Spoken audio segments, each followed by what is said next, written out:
If you're someone who's taking inhalers and still having difficulty in breathing and are looking to go to the root cause of diseases like asthma so you can reverse it, तो फिर ये video आपके लिए है। तो इस बीमारी का जड़ है दो चीजों में। एक आते हैं फर्स्ट बॉडी लेवल में फिजिकली क्या हो रहा है एंड सेकेंड आते हैं माइंड में इमोशनली क्या हो रहा है। फिजिकली बॉडी में क्या हो रहा है इसको आपको समझना बहुत इंपॉर्टेंट है।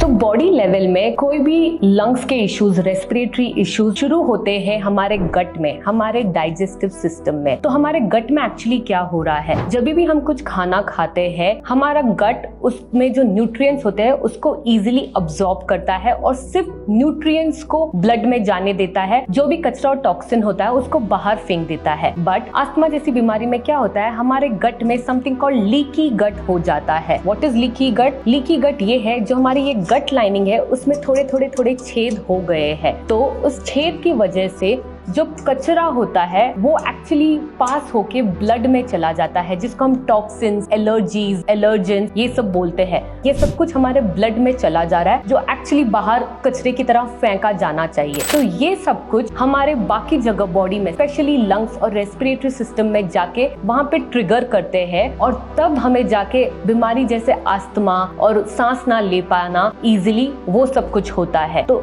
इसको हमें एड्रेस करना चाहिए। इस लीकी गट को अगर हम एड्रेस करेंगे तब अस्थमा के सिम्टम्स भी कम हो जाएंगे। अगर आप किसी भी इंसान को पूछोगे जिसको ब्रीदिंग इश्यूज है, अस्थमा जैसे है, उसको हमेशा फीलिंग होगी कि मुझे कुछ गैस्ट्रिक जैसे है, जो बहुत ज्यादा पेट में अजीब सेंसेशन लगता है, कभी दर्द होता है, कभी ब्लोटिंग होती है, तो उनको ऑलरेडी डाइजेस्टिव सिस्टम के इश्यूज है। तो ये सब कुछ प्रूफ है कि इसकी जड़ डाइजेस्टिव सिस्टम में है। तो ये हुआ बॉडी के लेवल पे। Now let's move to mind कि इमोशनली क्या हो रहा है, हमारे मन में क्या चल रहा है जिसकी वजह से अस्थमा जैसी बीमारी होती है। पहला है एंजाइटी। जब भी हम चिंता करते हैं, we are worrying either about the future और अबाउट द पास्ट, हम प्रेजेंट मोमेंट में नहीं जी रहे हैं, तब एंजाइटी जैसी फीलिंग होती है। और जब ये फीलिंग बहुत लॉन्ग टर्म तक हो जाती है then it leads to issues in your lungs and respiratory system. Second emotion है ग्रीफ। जब भी कोई सैडनेस हो, grief is a sadness where you lost someone और समथिंग एंड आप इसको एक्सप्रेस नहीं कर पा रहे हो, आप इसको बाहर नहीं निकाल पा रहे हो, ये ग्रीफ आपके अंदर ही दबी हुई है। Then in long term this leads to respiratory issues. And finally third emotion है सफोकेशन। आपको ऐसा लगता है कि कोई आपकी छाती पे बैठा है और आप सांस ही नहीं ले पा रहे हो, आप खुल के जी नहीं पा रहे हो, आप खुल के कुछ एक्सप्रेस नहीं कर पा रहे हो। लॉन्ग टर्म में this emotion gives to issues like asthma.